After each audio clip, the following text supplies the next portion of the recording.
আসসালামু আলাইকুম। দেখেন, বাঙালির কি বুদ্ধি। বাঙালি অভাবই হইতে পারে, বাঙালির অনেক বুদ্ধি আছে।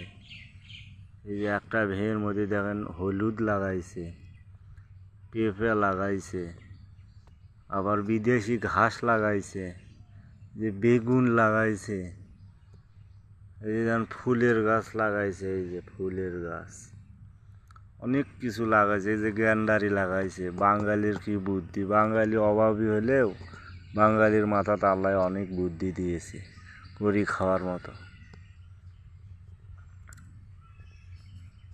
আর একটা কথা বলতে চাই, আমি ফেসবুকে ঢুকলেই দেখি বেল্লাল ভাইয়ের আলোচনা ওঠে যে বেল্লাল ভাই হোটেল থেকে আসিয়া আজকে 45 লাখ টাকা পাইছে 90 দিনে। তে আমরাও চেষ্টা করলে আমরাও ইনশাআল্লাহ আল্লাহ সফল করবে আমাদেরও। আমরা বেল্লাল ভাইয়ের গুণগান গাবো গে, বেল্লাল ভাইকে নিয়ে ভিডিও করবো গে। বেল্লাল ভাই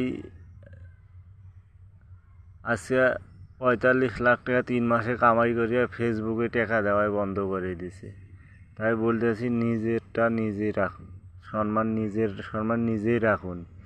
আমরা কারো যারা ফেসবুকে কাজ করে তারা যেন কারো গুণগান না গায়া নিজের আইডির দিকে সবাই মনোযোগ দেয়, তাহলেই বেল্লাল ভাইয়ের মতো সবাই হইতে পারবে।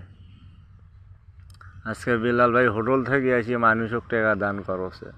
তাহলে আমি বলতে চাই, যারা ফেসবুকে কাজ করে সবাই এরকম চালিয়ে যান, চেষ্টা করেন, তাহলে ইনশাআল্লাহ সফল হবেন আর আপনারাও মানুষের পাশে দাঁড়াইতে পারবেন।